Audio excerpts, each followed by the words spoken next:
Hi hello அனைவருக்கும் வணக்கம். மகேஸ்வரன் பேசுறேங்க. 60 டேஸ் 6 பேக் சேலஞ்சில் நம்ம 60 நாள் கம்ப்ளீட் பண்ணிட்டோம். 60 நாள் கம்ப்ளீட் பண்ணதுக்கு பின்னாடி பார்த்தீங்கன்னா 2 கிலோமீட்டர் வாக்கிங்க, நம்ம 2.5 கிலோமீட்டர் வாக்கிங், 2.5 கிலோமீட்டர் ஜாக்கிங் நம்ம பண்ணிட்டோம். அடுத்தது வார்ம் அப் பண்ணிட்டு நீட்டாக பார்த்தீங்கன்னா நல்ல வார்ம் அப் பண்ணிடுறோம். வார்ம் அப் பண்ணுறதுனால அடுத்த நாள் எக்ஸசைஸ் பண்ணுறதுக்கு கொஞ்சம் ஈஸியாக இருக்கும். நாம வந்து மெயினாக பார்த்தீங்கன்னா எக்ஸசைஸ் பண்ணுறதுனால வந்து பாடி ஃபிட்னஸாக இருக்காது. டயட் கண்ட்ரோல் இருக்கணும், நிறைய தண்ணி குடிக்கணும், அதே மாதிரி சாப்பாடு அளவா சாப்பிடணும், கரெக்டான டயத்துக்கு சாப்பிடணும்.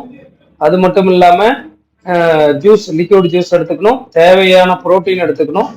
புரோட்டீன் வந்து புரோட்டீன் பவுடரா எடுத்துக்கணும்னு அவசியம் இல்லை.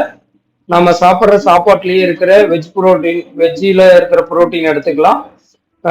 நல்லா இது மாதிரி ஹெவி ஹார்ட் ஒர்க் பண்ணணும். அதே மாதிரி பார்த்தீங்கன்னா ஸ்கிப்பிங் வந்து நல்ல ஸ்கிப்பிங் வந்து கண்டினியூவா ஸ்கிப்பிங் நம்ம 500 வரைக்கும் ரீச் பண்ணியிருக்கோம். கண்டினியூவா ஸ்கிப்பிங் பண்றதுனால உடம்பு வந்து டயர்ட் ஆகிறது மட்டும் இல்லாம பாடி வந்து நல்லா டைட்டா நல்லா ஃபிட் ஆயிருங்க.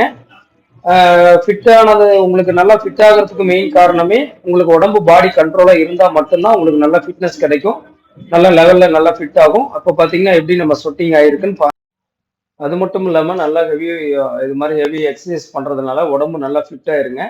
நாம சொல்றதை நம்ம உடம்பு கேட்குற அளவுக்கு நமக்கு பழகிடும். அப்படி பழகிடுச்சுனாவே ஓரளவுக்கு நமக்கு வந்து எந்த தொந்தரவும் இல்லாம நல்லா ஹார்ட் ஒர்க் பண்றதுக்கு கரெக்டான தேவையான புரோட்டீன்கள் எடுக்கிறது மட்டும் இல்லாம நல்லா ஹார்ட் ஒர்க் பண்ணோம்னா இப்போ இது நம்ம இப்போ 60 நாள் 6 பேக் சேலஞ்சில் நம்ம 60 நாள்ல பார்த்தீங்கன்னா உடம்பு பாடி வெயிட்ல 8 கிலோ நம்ம வெயிட் லாஸ் பண்ணியிருக்கோம். வெயிட் லாஸ் பண்ணி 6 பேக் எப்படி இருக்குன்னு பாருங்க. இது மாதிரி 6 பேக் வந்ததுனால நம்ம வந்து அடுத்த லெவலுக்கு நம்ம ஒர்க் அவுட் பண்றதுக்கு ஈஸியா இருக்குங்க. வீடியோ பார்த்த அனைவருக்கும் நன்றி, வணக்கம்.